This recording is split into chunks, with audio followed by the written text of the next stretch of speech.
The United States controls the sky over Iran. So why? Can't it control a narrow stretch of water? A superpower wins everything and still loses the war.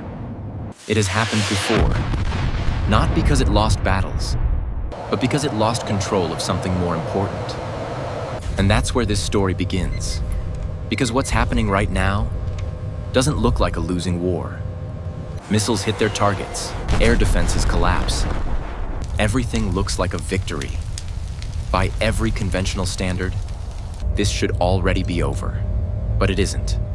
Because this war is not being decided in the sky. It's being decided here. The Strait of Hormuz. A narrow passage, barely wide enough for 2 lanes of ships. And if something goes wrong here, there's nowhere to go. Nearly a fifth of the world's oil moves through this single route. Which means one thing: you don't need to control it. You just need to make it dangerous. A drone appears. A signal flickers on radar. A ship slows down. Not because it was hit, but because it might be next. And in a system built on certainty, might is enough. Because when oil stops moving, even for a moment, everything reacts.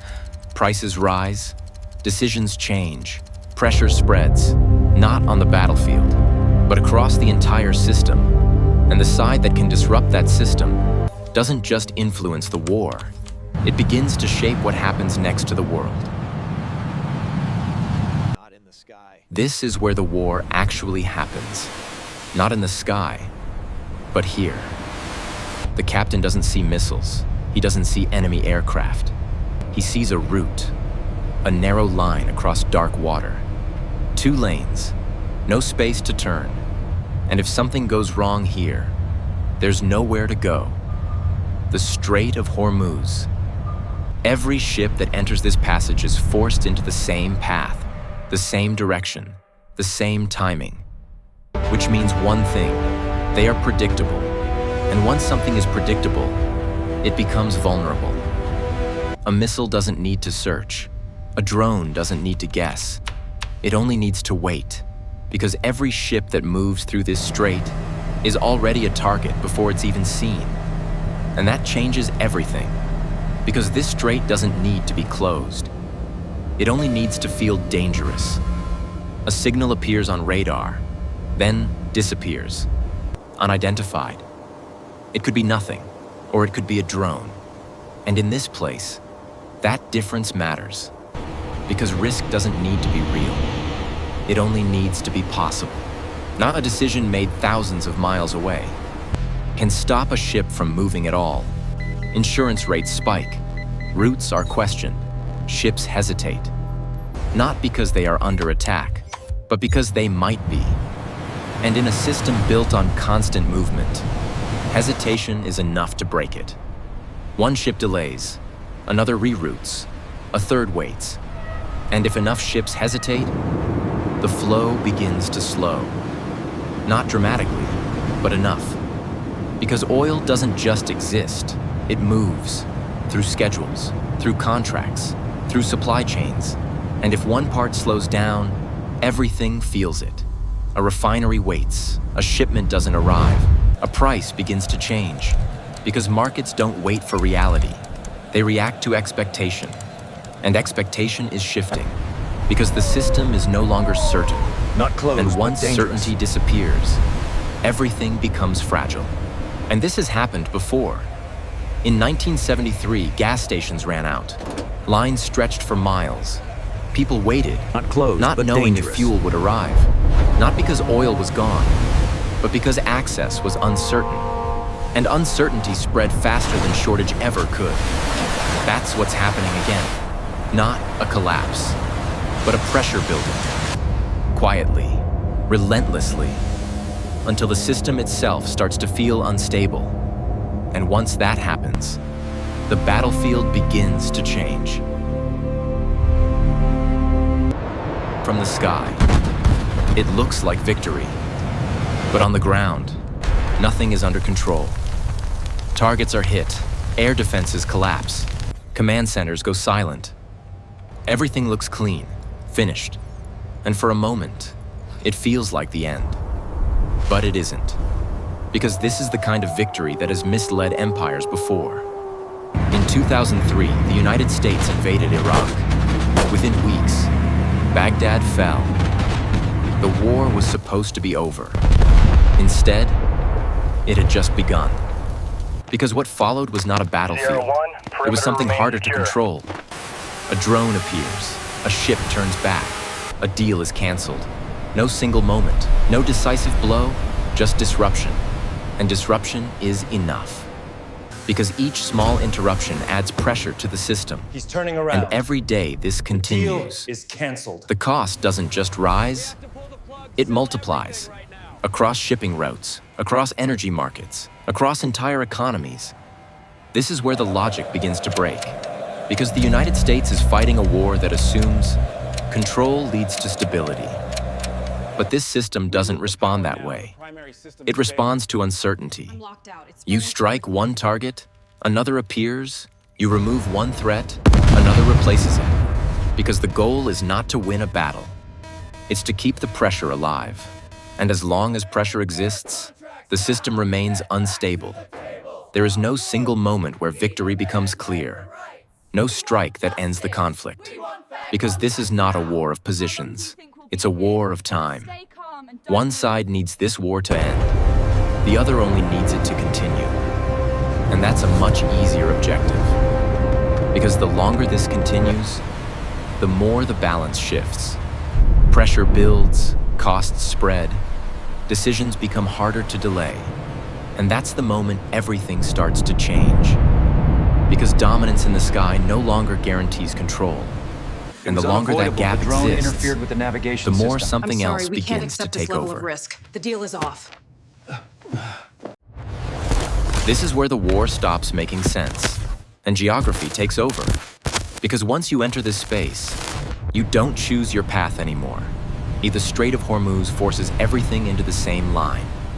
2 lanes, no space to turn, no way around.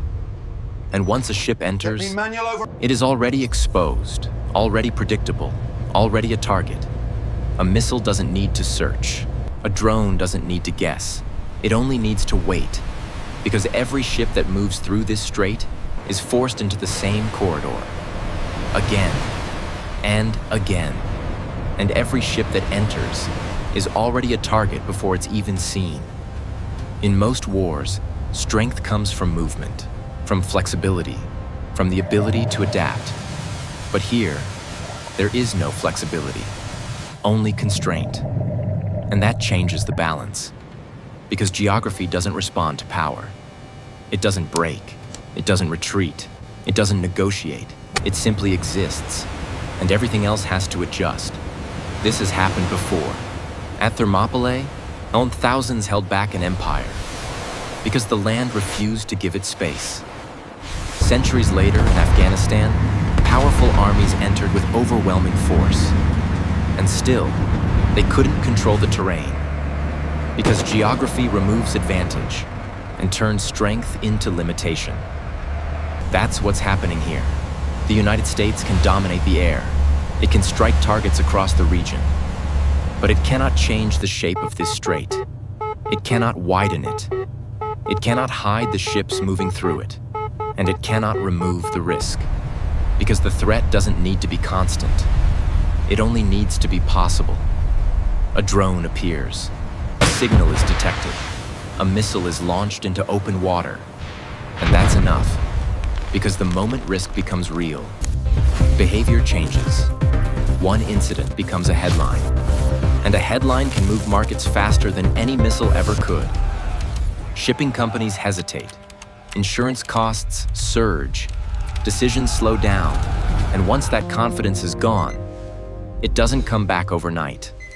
That's the point of no return. Because you can reopen a route, but you cannot force trust back into a system that has lost it. And once geography starts controlling the system, the next thing to follow is pressure. This is where things start to break, not all at once. Not in a way you can see immediately, but in ways that spread. A single delay here can ripple across the entire system. Because when oil slows, ships wait, factories pause, supply chains stall. At first, it doesn't look like a crisis. A tanker arrives late, a shipment is pushed back, a contract is adjusted. Small changes. But systems like this don't fail because of one event. They fail because of accumulation. Each delay adds pressure. Each hesitation creates imbalance. And over time, that imbalance grows. A refinery waits for oil that doesn't arrive. Production slows. Costs begin to rise. Not dramatically, just enough. But when enough of these disruptions stack together, they stop being small. They become visible. And when oil prices spike, they don't just rise. They hit everything at once. Transportation costs increase. Manufacturing becomes more expensive.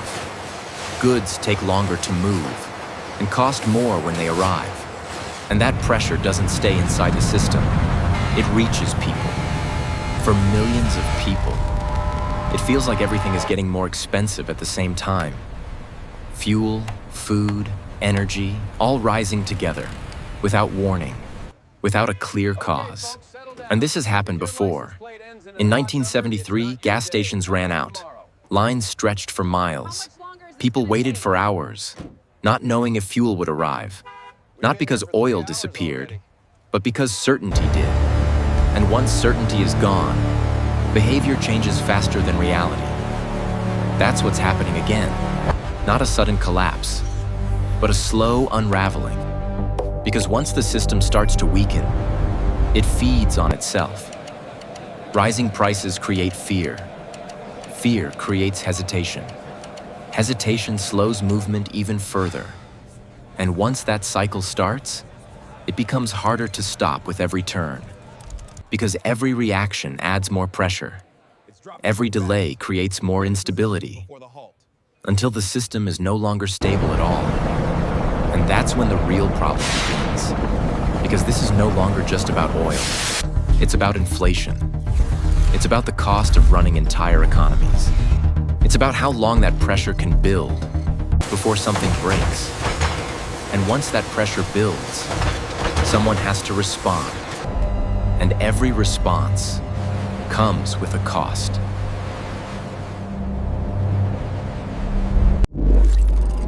And this is where the situation becomes impossible. Because once that pressure builds, there is no clean way out. Every option exists, but none of them work. You can negotiate, but if you negotiate now, you don't end the war. You admit you couldn't control it. The system is already under pressure. Prices are rising, markets are unstable, which means the other side has leverage, and leverage decides the terms. So any agreement reached here doesn't look like a victory. It looks forced, a concession made under pressure, and that carries a cost. Then there's the second option. Do nothing. Wait. But if you do nothing, the system keeps breaking, and you take the blame. Because pressure doesn't disappear. It builds every day.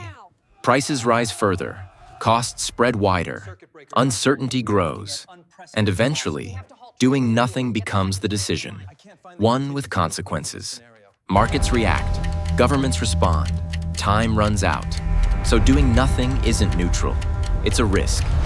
And that leaves the third option, escalation. More strikes, more force, more attempts to remove the threat.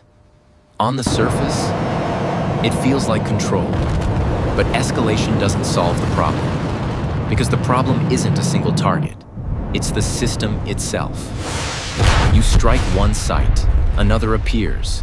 You remove one threat, another replaces it. Because the goal isn't to win a battle, it's to keep the pressure alive. And escalation feeds that pressure. More conflict creates more uncertainty. More uncertainty creates more disruption, which means the very action meant to fix the problem can make it worse. History has seen this before. In Vietnam, every escalation was supposed to end the war. Instead, it made it harder to leave. Because the structure of the war made every next step more costly than the last. That same pattern is here. Every option increases cost. Every decision deepens the problem. There is no clean exit. And the longer this continues, the harder it becomes to stop without losing something. That's the trap, because one side only needs to maintain pressure, while the other has to absorb it, day after day, decision after decision, until something gives. And when it does, it won't look like a victory.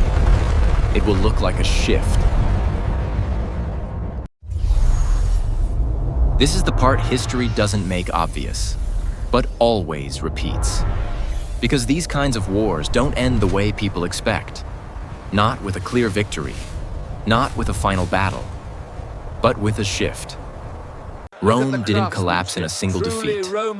It lost control of what kept it alive. Nothing broke at once, but everything started to slip. Britain didn't lose its power in one moment. At Suez, it realized something had changed. Not on the battlefield, but in the system it depended on. And once that shift began, there was no going back. Because this was never just about strength. It was about control. And control is fragile. Because this was never a war Iran needed to win. It was a war the United States needed to end. And once you understand that, you realize the outcome was never decided on the battlefield. Because by the time it looks like a choice, it isn't anymore.